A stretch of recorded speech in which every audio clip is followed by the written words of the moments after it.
Tadastu Tadatmani Nirate Yaupanishatsu Dharmaste Mai Santu Te Mai Santu Om Shanti Shanti Shanti.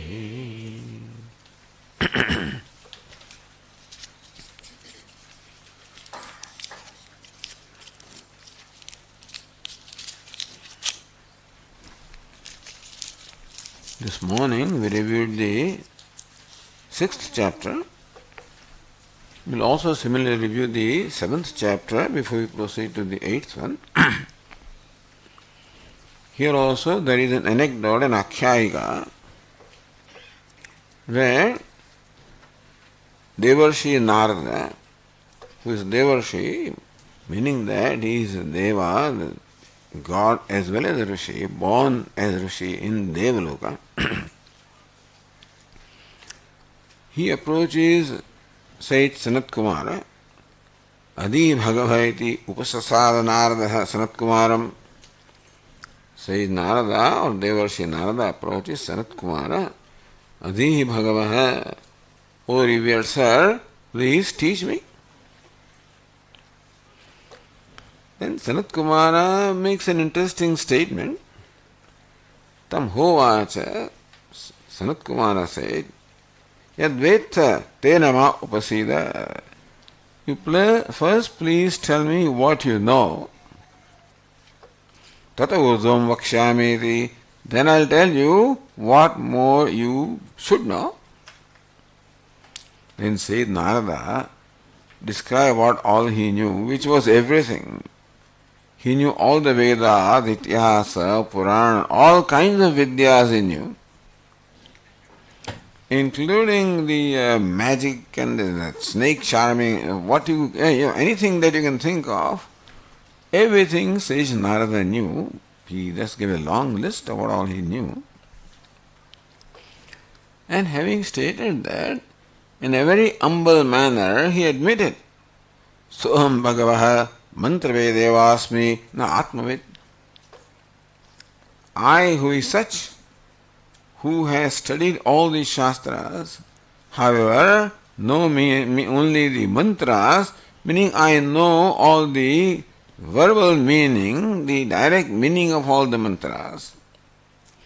I do not know the implied meaning, the Vachyartha I know, but the Lakshyartha I do not know.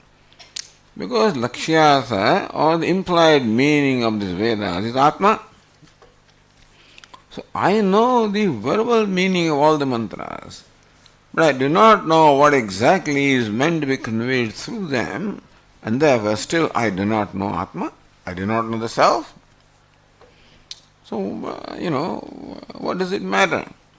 Shutam here me Bhagavad Rishebhya. But I have heard from great sages like you, Tarati Shokam Atmavit, the knower of Atma, crosses the grief, ocean of grief. So let it be so. Soham Bhagavad Shochami. But then I am grieving. I have heard that, so all of these Shastras I know, and I have heard that the knower of the Atma crosses the grief. Soham Bhagavad Shochami. I, who is so well versed in all the scriptures, still I am grieving. Mantrave Deva Hasmi. I know the mantras, I know the Vachyartha, I know the literal meaning of these texts, but I do not know the Lakshyartha, the implied meaning. I do not know what is to be known through Vedas, namely self, I do not know. Tammam Bhagavan Shokasya Param Tarayatu. I am grieving. May the Venerable Sir help me cross the ocean of grief. Then Sanat Kumara says, whatever all you know, Nama eva etat, that's nothing more than just Nama, nothing more than words. What you know is just called Nama or the words, that's all you know. Meaning all the scriptures in you. And Sanat Kumara simply says that what you know is no more than Nama. Now here in this Upanishad also the inquiry or deliberation is performed to arrive at the Atma, the ultimate truth, by starting from the grossest to the subtle, then the subtler and the subtlest, coming ultimately to Atma. So this Upanishad pursues an inquiry in its own way. This morning we saw how the sixth chapter pursued the inquiry by starting from the cause of this creation and then making Shvetaketu recognize that that cause of creation, Brahman, is your own self. Here it starts with Nama, the grossest, and then says, well, hey Narada, you should know, you must meditate upon Nama as Brahma. Brahma means that which is all pervasive, Bruhatvad Brahma. So that which is all pervasive is called Brahma. So Nama also pervades everything because everything is denoted as Nama of the words. Meaning that whatever forms are there in the universe, they are all denoted by a name, and therefore Nama pervades all the forms. By virtue of pervading everything, Nama can also be called Brahma in a way. And therefore, hey Narada, may you meditate upon Nama as Brahma. I did it. Is there something greater than Nama? Yes, there is. May I please know what it is? Then says, Vagvava, the speech is greater than Nama because the name of the word is uttered by speech. May we meditate upon Vag or speech as Brahma because speech utters names, names covers all the forms, and therefore Nama is all pervasive. So speech, which is the cause of Nama, also is all pervasive. So we should assume that, says Narada meditated and realized that yes, Vag, I am, all pervasive, I am. Is there some, still he finds, he is not satisfied. So is there something greater than speech? Yes, there is. Manona vachaha bhuyaha. The mind is greater than speech because before you utter the words, the thoughts must come to the mind, and therefore mind is greater than speech. We meditate upon the mind as Brahman. He did. That's what I assume. And then he says, is there something greater than mind? Yes, there is. Sankalpaha. The will. Because the thoughts arise from the will. First we will to think and then the thoughts come. Therefore, Sankalpaha. The will is greater than even the mind. From the will the whole universe has arisen. By will it is sustained, unto will it goes back. You meditate upon Sankalpa, the will as Brahman. Okay? Is there something greater than that? Chittam Vava. Yes, intelligence is even greater than the will because from the intelligence arises all the resolves or the Sankalpa. Is there something greater than that? Dhyanam Vava Chitta Bhuya. Meditation is greater than even intelligence. Is there something greater than that? Then Vijnanam Vava Dhyanad Bhuya. Understanding is even greater than the meditation. Something greater than that, Balam Vava, the strength is greater than even understanding because a strong person is much more, he can overwhelm someone who understands. So, Balam, the strength is greater than even the understanding. Is it greater than strength? Yes, Annam, the food which gives you strength, so food is greater than even the strength. What is greater than food? Water from which the food comes, that's even greater than, so, Apo Vav Annad Bhuya. What's greater than Apo Vav Annad Bhuya? What's greater than water? Teja, this fire from where the water comes. What's greater than Teja, the fire?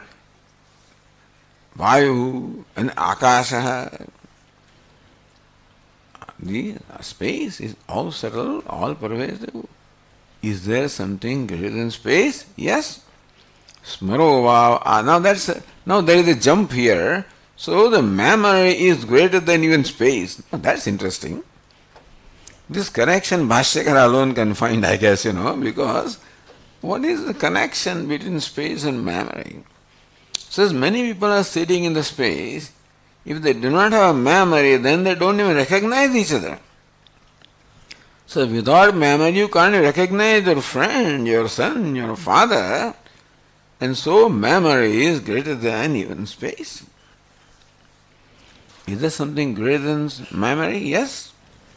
Asha, the expectation, desire is even greater than memory, because only when you desire, then you remember. You remember, then everything else happens. Is there something greater than asha? He says, yes. Prana, the vital air, is greater than even the desire, because it's only prana that enables you to desire. Without prana, in fact, is what energizes, enlivens the whole body and the mind, and that's how even the desire can arise. And desire can be fulfilled when you perform an action. All of this becomes possible by prana, or the vital air. And after all, he says here, pranoha pita. Father, who is father? The prana alone is father, prana alone is mother, prana alone is brother, sister, even teacher. Because if there is no prana, then you don't call him father or mother. Therefore it is prana, the life, that makes a person father, mother, teacher. Then Sayyid Narada was satisfied that yes, prana is all-pervasive, is the self of all. So if I know prana as myself, I know everything, and therefore he did not ask further question. So far he kept on asking, is there something subtler and subtler? When it came to prana, he became quiet. So now the teacher Sanat Kumara saw that, well, he thinks that he has known Atma, which is not what it is. Prana is not Atma, but then it seems that sage Narada has concluded that prana is Atma, and therefore he appeared to be satisfied with that knowledge. Then the teacher had to say, no, prana is not the greatest. There is something greater than even prana also. What is that? Then Satyam, truth is greater than prana. How do you know then? How do you know the Satyam has to be known? How do you know it? Well, you have to meditate upon that, Mananam. How do you do that? You know it from teacher. When for that you should have Shraddha. How do you Shraddha? When you serve the teacher. How do you serve the teacher? When you do what is appropriate to do. And when do you perform an action? When serving the teacher also, when do you do? Yada vai karot, so yada vai sukham labhate. Even that action of serving the teacher, because of which you get the Shraddha, because of which then you listen to the teacher, because of which you reflect upon that, because of which you know, all of these take place provided even serving the teacher, all of that makes you happy. So happiness is the ultimate motive for doing anything. Yada vai sukham labhate atha karoti. Person does anything only when he or she gains happiness. Na sukham labdhva karoti. A person will not do anything if he doesn't get happiness. So that is the reason why people are not motivated to do things. Because doing something is just it's a chore. It's a burden. So many people, like in here also, lots of people, they are not interested in doing things. They are happy if they get their salary, but then they don't see the need of doing things. Because working as such doesn't give them anything. If performing action itself gives you happiness, then only you will be motivated to perform the action. So sukham or happiness is the ultimate motive. So hey Narada, you should know what sukham is. Bhuma tat sukham. So this Upanishad uses the word bhuma or bhuman for Brahman. So bhuman also means that is abundant, infinite. So yo vai bhuma tat sukham. This is a very profound statement. Nalpe sukham asti. What is infinite alone is happiness. There is no happiness in anything finite. What is infinite alone is happiness. There is no happiness in anything that is finite. The Swamiji, we seem to experience happiness from all these little things in life. From the food and from the movies and from so many things we seem to gain happiness. How do you say that there is no happiness in that which is limited? It is merely an appearance of happiness which the limited thing seems to be giving. What is ultimately giving happiness? Nothing but your own self, and then the reflected happiness what you experience. But then, here a statement is made that Yo vai bhuma tat sukham, what is limitless alone is happiness. Nalpe sukham asti, there is no happiness in anything that is limited.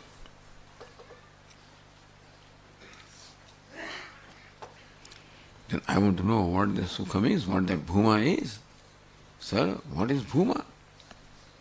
Yatra nanyat pashyati, nanyat shrunoti, nanyat vijanati, sa bhuma. So that is called bhuma or Brahman. Yatra nanyat pashyati, nanyat shrunoti, nanyat vijanati. Where yatra nanyat pashyati, where one does not see the other. Nanyat shrunoti, where one does not hear the other. Nanyat vijanati, where one does not know the other. That sounds like sleep, Where you do not see the other, you do not hear the other, you do not know the other. But it doesn't say where one does not see, where one does not hear, when one does not know, one but does not know the other. The knowing is there, but the other is not there. What do you mean the other is not there? When you know that you are the self of all, the idea of other itself goes away in the knowledge of the self, meaning that when one knows the self, there is no such entity as other. So you continue to hear, you continue to see, you continue to know. But right now in that, this duality of the knower and the known itself is involved. When you know that the knower and the known are one, then this conclusion or the notion that what I am seeing is different from myself, there is no more there. So this is how the knowledge of Bhuma is imparted in the 7th chapter to sage Narada. And then further description is there, but I just wanted to give a little idea of what the 7th chapter also involves before we go to the 8th chapter, which is the subject matter of our discussion here. So open page number 7 in our handout.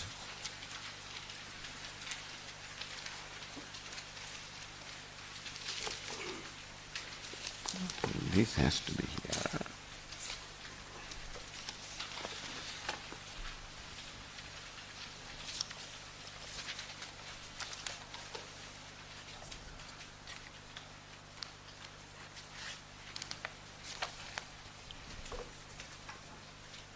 And the passage 42 on the page 7.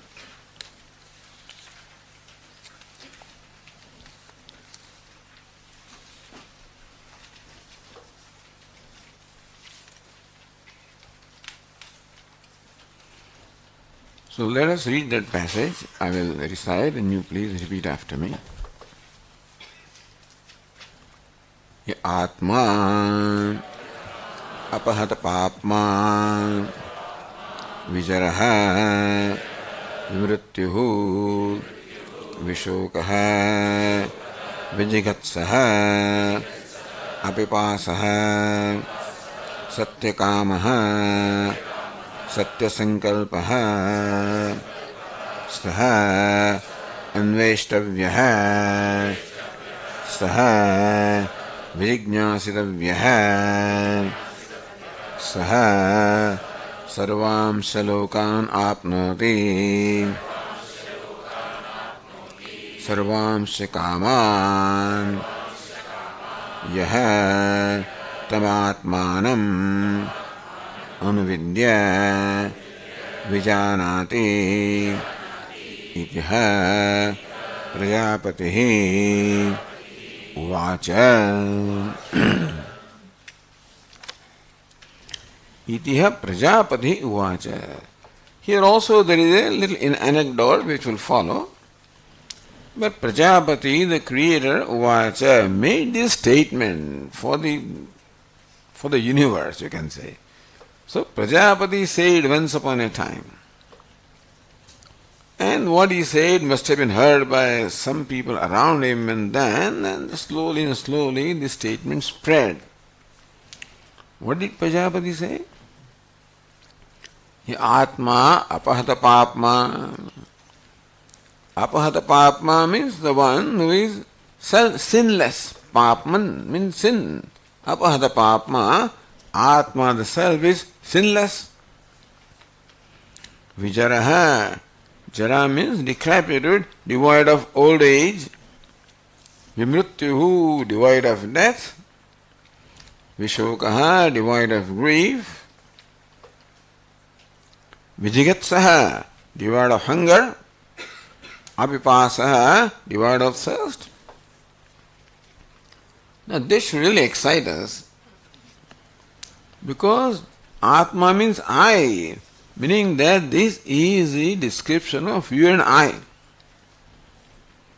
Even though it is quite different from the way we look upon ourselves.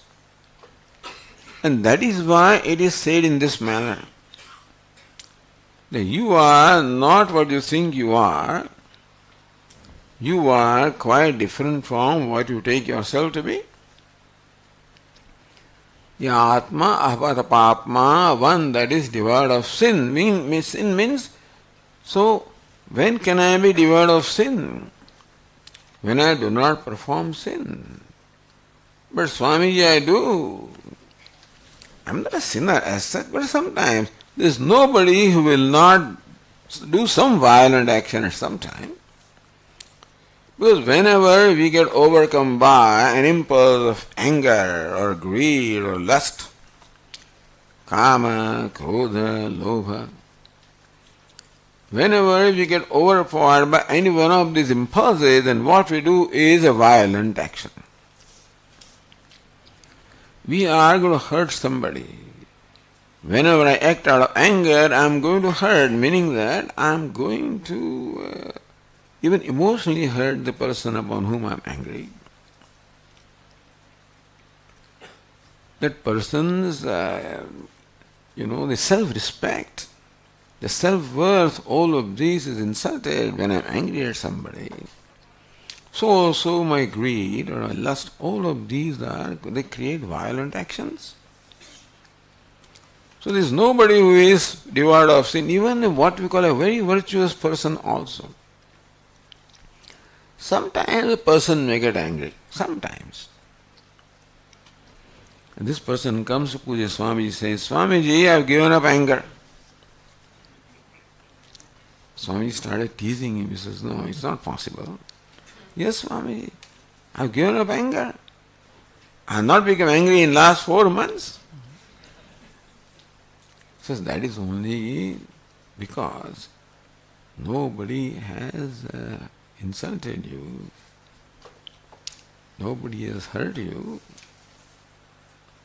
No, Swamiji, I have become free from anger. That is because nobody has provoked you. No, Swamiji, I tell you I have become free from anger. Very coolly Swamiji kept on repeating, I think the reason is because nobody has provoked you.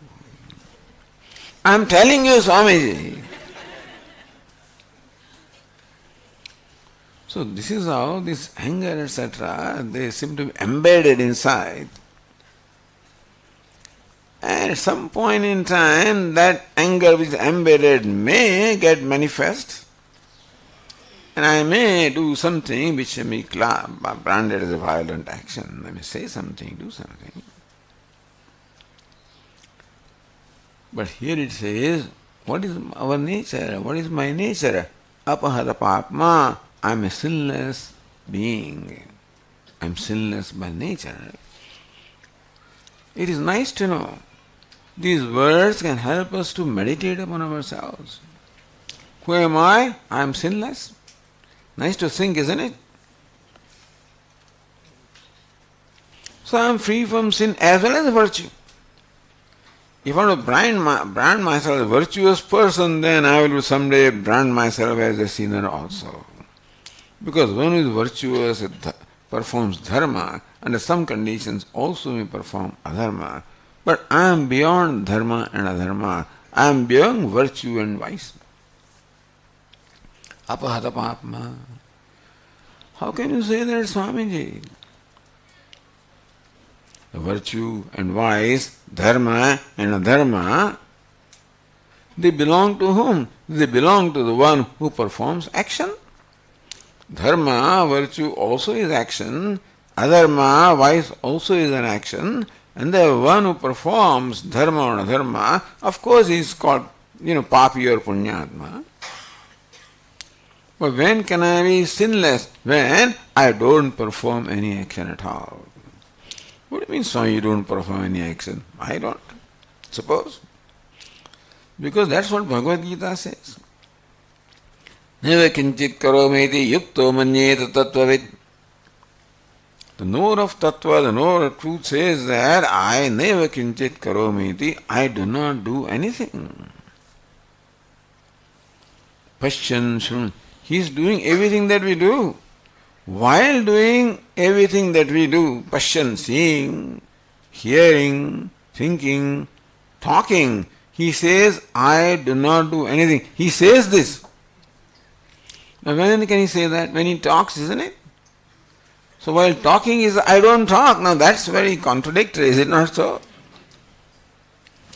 Talking, he does not talk. Doing, he does not do.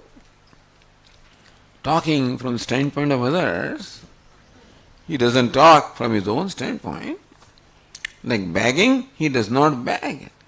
When will that be? Only when a very wealthy actor is performing the role of a beggar, he is begging all right from the standpoint of the viewers. From his own standpoint, he doesn't beg. In Indian films, there will be some song behind and then the crying and all. So tears are coming out of this. And as our Swami used to say, when his tears are coming, internally he is very happy, he is congratulating himself, how effectively I can bring out tears. While begging, he is not begging because he is not identified with the act of begging, because begging takes place at the level of the costume, not at the level of the actor.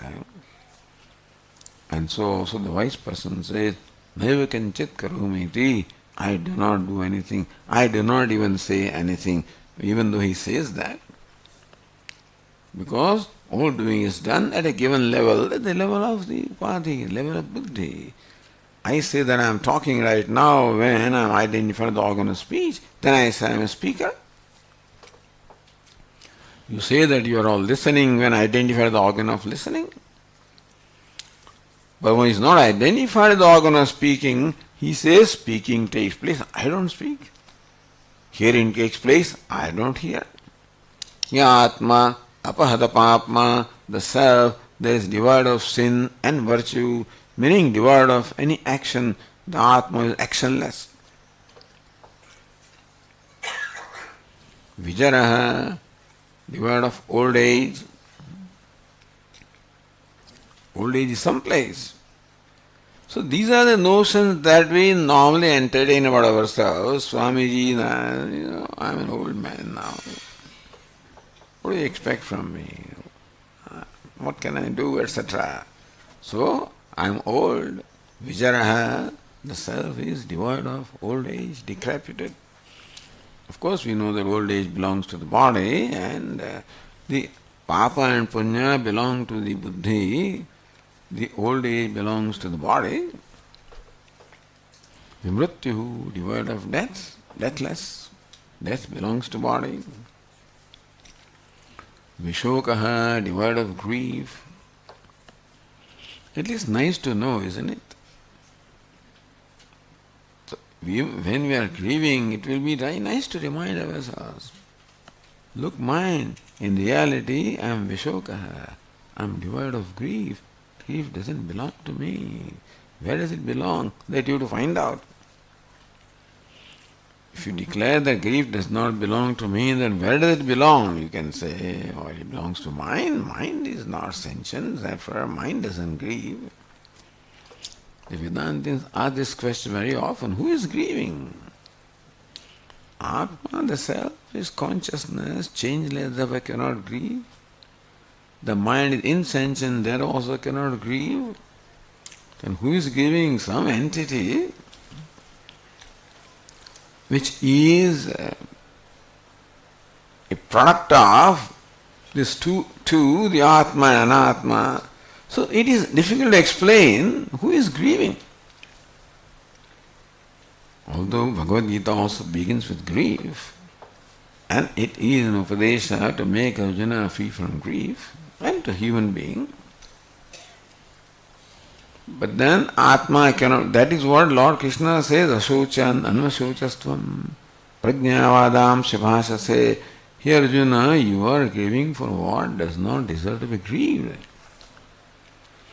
Bhashyakara says Arjuna is grieving for Bhishma and Drona, that they will die, what will happen? We can go a step further. Arjuna is not grieving for Bhishma and Drona, Arjuna is grieving for himself. Nobody grieves for anybody else, really. We only grieve for ourselves. What do you mean, Swamiji? Bhishma and Drona are revered ones, they are so dear to him, and therefore naturally the prospect of death will make him sad. Is it not so? If Arjuna is not connected to them, he will not become sad, will he? Not only Bhishma. There are many people who will die and then they don't touch Arjuna. Why do Bhishma and Drona, why do they make Arjuna sad? Because Arjuna feels connected to them. And therefore, what happens to them in some way happens to him. This grief can happen only when I am connected with something, otherwise it cannot happen. Every day you hear the stories of what's happening in Ukraine, you turn the pages, how many people. If there is a student who is in Ukraine, who went from our town, and wait a minute, this sounds familiar, this Indian student, something happened to him, then perhaps you may feel something, but then we do not feel anything if I is not connected.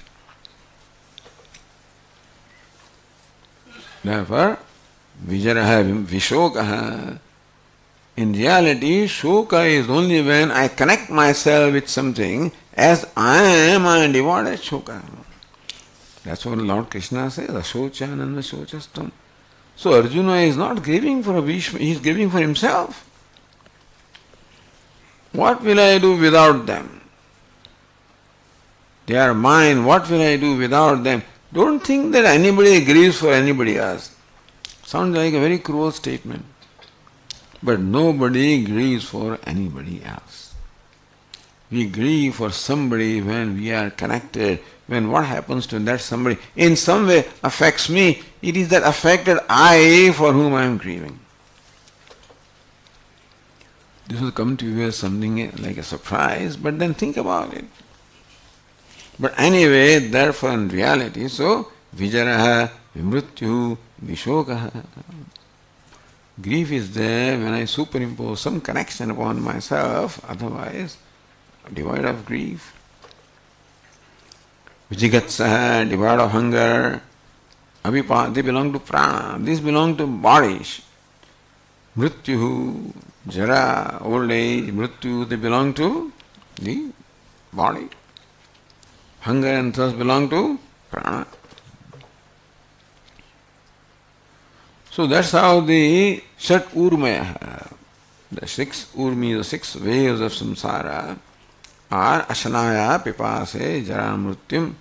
And so shokam moham atyeti, Atma is described as one who transcends the ashanaya pipasa, hunger and thirst.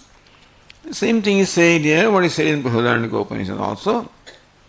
Yu ashanaya pipase, shokam moham jaramrutyum atyeti, one that transcends the hunger and thirst, grief and delusion, old age and death, one belonging to the prana, other belonging to the mind, third belonging to the body.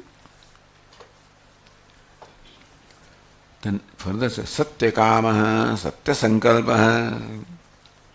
What's the nature of Atma? Satya Kamaha. All these kamas are desires, unfailing, one of unfailing desires. Satya Sankalpaha, one of unfailing resolve or Sankalpa. Now, these are inserted here. So the Tikakaras have to explain that. Where do you get this? Where is desire in Atma? Where is Sankalpa in Atma? On one hand you say that apahara papma vijaraha vimrit. So then Bhashyakar has to explain that this belongs to the upadhi. The Satyakamaha Atma is said to be one of the unfailing desire. Satya Sankalpa, unfailing resolve. So they belong into upadhi, but then you can say that Atma is one whose desires never fail, whose resolves never fail. Meaning that how would you feel if all your desires were fulfilled? How will you feel if all your resolves were fulfilled? That is what the nature of Atma is, the fullness or wholeness. Sa anveshtavya, sa vijignyasitavya. Sa Atma anveshtavya, he must be investigated into. Vijignyasitavya, he must be known. Visheshana jignyasitavya, he should be known correctly. So this Atma is worth investigating. What is one thing that is worth investigating in life?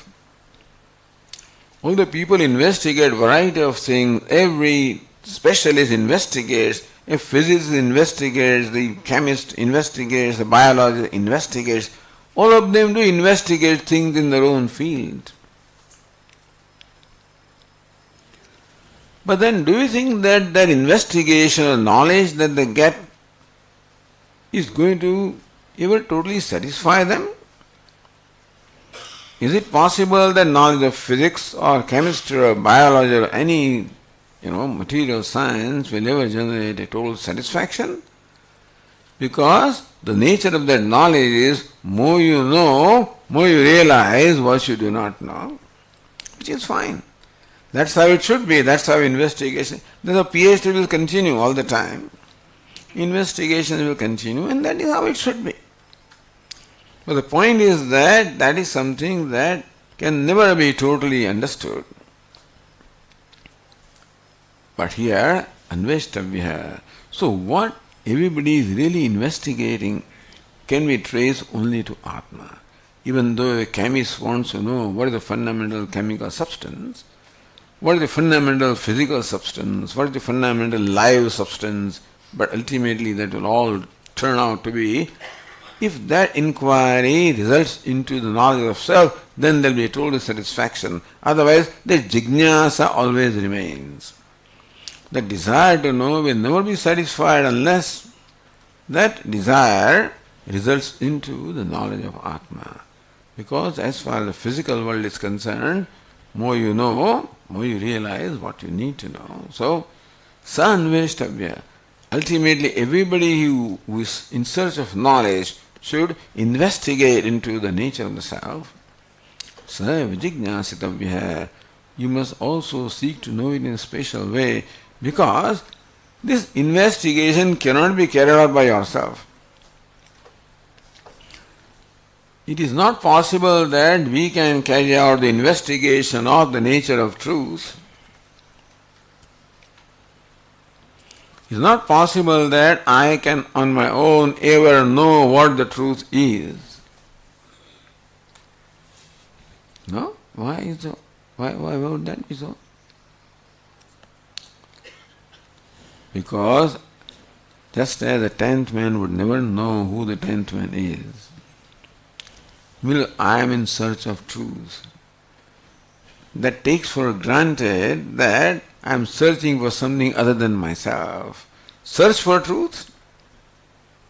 So as long as truth is thought to be different from oneself, one can never arrive at that. That is the reason why this must be only known from a guru.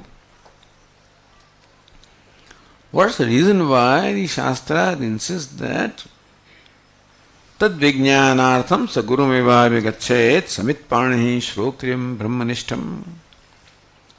Upanishad says that tad vijnanartham, then for the knowledge of that.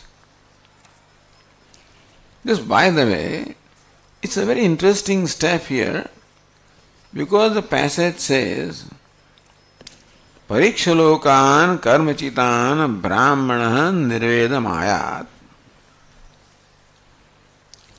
Karmachitan lokan pariksha. This you must have heard from Swami a million times, very fond of this statement.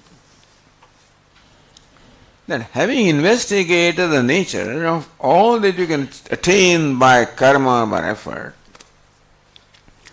you realize that whatever anybody attains as a result of karma or effort is always going to be limited. Brahmana nirvedamaya. That's how this Brahmana means a contemplative one. Nirveda. He realized that that karma can only give rise to something that is limited. So vairagya, nirveda means vairagya. That karma can only give limited things and therefore karma cannot give what I want. Then the tad vijnanartham. So how did that investigation to karma or the loka, the accomplishment by karma, how did that translate into tad vijnanartham? Brahmana nirvedamaya. He become disenchanted that karma cannot give me what I want. So somehow that vairagya got transformed into jignasa or desire to know. How did that happen? Tad vijnanartham.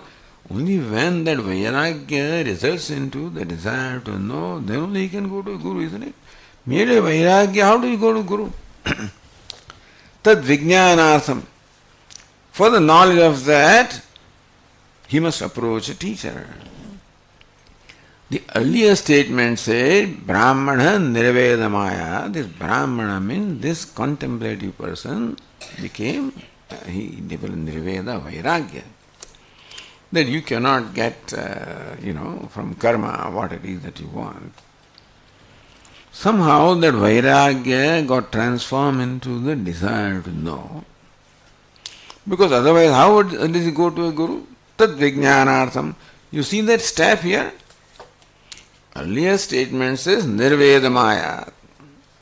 Next step says tad vijnanartham. You follow what I am saying? He attained vairagya, all right. This I am saying to the people who are familiar with this passage and everything. But he got vairagya that this karma only can give what is limited. Tad vijnanartham. That vairagya got transformed into the desire to know. Sagurumiva vigachet. So that step they don't explain to you, by the way. Or you assume that vairagya automatically results into the desire to know, because next step after vairagya is that he approaches a teacher to know that. Anyway, this is just by the way. Tad vairagya. So tad vijnanartham, it is for them. Sa gurumeva vigacche, he must approach a teacher. Sa anveshtavya. This anveshanam can be only carried out through the guru, cannot be carried out by one's own self. Because when I carry out an investigation, there is already an assumption that what I want to know is different from myself, and that will never lead to what it is. As long as the 10th man thinks that the 10th man is to be searched for, he can never find it. Therefore, he should go to the teacher. So this insight should come, that this is something to be known, and that it should be known only from the Guru, that it is not something that I can myself know. As long as I remain a knower, so long I cannot know. It is Guru who will direct me that I should also drop the idea of knowing, and that is how I realize, what I am. Sa anveshtavya, sa vijijnasitavya. It must be investigated into, it must be visheshana jijnasitavya. You must know it visheshana, as your own self. So what is the reward of this knowledge of Atma? Atma is great, I understand. He is sinless and this, that and whatnot, and satya kama, satya sankalpa. So what does it mean to me? God is great, He can be great. Oh, He is omniscient, omnipotent, that's good. Understand, we are not interested even in God, we are only interested in ourselves. The only thing that I am interested in my life is myself. Something becomes interesting to me only when in some way it gets connected to me. So therefore, in our schools and when we go to this geometry, it's very boring, geography, these mountains and rivers and this and then the crops, etc. Who cares? History, Aurangzeb, Akbar, this, that. So who cares? I never got interested in history, never got interested in geography, never got interested in these things. So between you and me, I dropped those subjects when I was in SSC, option. And I did not realize what a loss it was to me. I dropped them because they are not scoring subjects and you want to, those days, that's the utilitarian mentality. But later I realized what I missed by doing that. When I was sitting there once in my office in New York City, and then there was a world map in front of me, and I was just looking at that, and I realized how geography creates history and how history creates because why these two fellows fought? They were neighbors, and then why? Because one is wealthy, one is not wealthy, and that's how. So there is a reason that geography becomes a reason for history. That's one overcome the other and conquer the other and this and that. And history becomes a cause of geography. Then I realized how geography, history has affected me, because that's what happened. People came to India. India is a very wealthy country, and these people always wanted wealth. They came and conquered and this and this, what they did. And that's what I am. So when I saw connection of history with myself, or with geography with myself, that is when history and geography can become interesting. That's why the teacher should first establish connection of the subject matter with the student. Otherwise, something that we memorize. I know, that's what we did, memorize history and geography and all these. And who cares for Sanskrit, Vyakaranam, kya karna, etc. Because we never saw the utility. In engineering, they were teaching us higher mathematics. We never attended the classes. Why should I worry about that mathematics? What's the use of that? So teacher first has to show how I am the beneficiary of this knowledge. How this knowledge ultimately benefits me, then only I'll be interested in knowing something. So that is the job of a good teacher. To connect the subject matter with the student. Vedanta also, why should we be interested? But it starts with Atma, so it starts with ourselves. So this is meant for us, and this is our own story. And also, why should I know that? So it says, Sa sarvam shalokan apnoti sarvam shakaman yastam atmanam anuvidya vijanati. So, one who anuvidya, having known, he knows it as his own self. Sarvam shalokan apnoti, sarvam shakaman. He conquers all the worlds, he attains all the desirable objects. So this is what made the asuras interested. Why should asuras or demons be interested in this Atma Jnanam? Because it says, this is what Prajapati said. Sas sarvam shalokan apnoti. He attains all the worlds. They always want to attain all the worlds, These asuras want to conquer everything. And devatas also want to conquer everything. Sarvam shalokan apnoti. He attains all the worlds. Sarvam shakaman. All the desirable objects. That's what made them interested. Not knowing what it means, that they thought that we'll attain all the worlds, we'll attain all the objects, What this meant is that you know yourself as the self of the worlds and the self of all the objects, and that's how you attain them. So here attaining is by knowledge. You attain everything by knowing yourself as the self of all. Because one thing that is already attained is what, is myself. The 10th man, one thing that is attained is the 10th man. So for us also, what is already attained is what? Myself. How can you attain all the worlds? Is it physically possible to attain all the worlds? Is it possible to attain all the desirable objects? Not possible. Says, Sarvam shalokan apnoti, sarvam shakaman. He attains all the worlds, attain all the objects of desire. By knowing the self. How does it happen? When I am the self of all the worlds also, I am the self of all the desirable objects also, meaning that they are already attained. So, he attains all the worlds by knowing that the worlds are already attained. He attains all the objects by knowing that they are already attained. How? By knowing the self, that I am the self of all the worlds. I am the self of all the objects.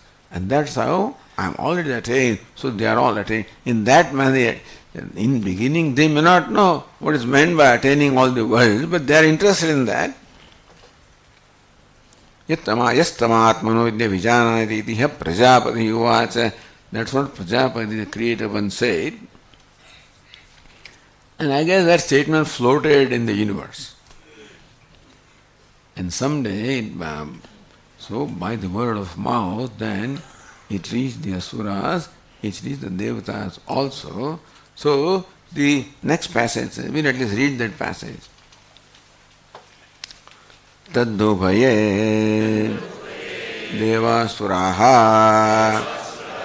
anubudhire teha uchuhu hanta tamatmanam anvichamaha yamatmanam anvishya sarvam shalokan apnoti sarvam shakaman iti indroha eva devana vipravraja virochanaha asuranam tauha asamvidano eva samitpani prajapati sakasham ajagmatuhu.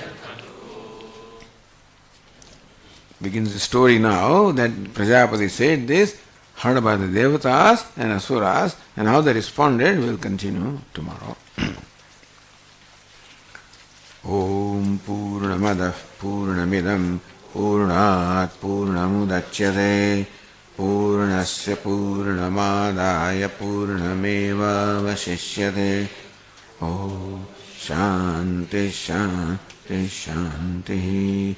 Shankaram Shankaracharyam Keshavam Badarayanam Sutrabhashya Krutau Vande Bhagavantau Punah Punah Ishvaro Gururatmedi Murti बुद्धिभेदविभागिने व्योमवद्व्याप्तदेहाय दक्षिणामूर्तये नमः। ॐ शान्ति शान्ति शान्तिः। हरिः ॐ। श्रीगुरुभ्यो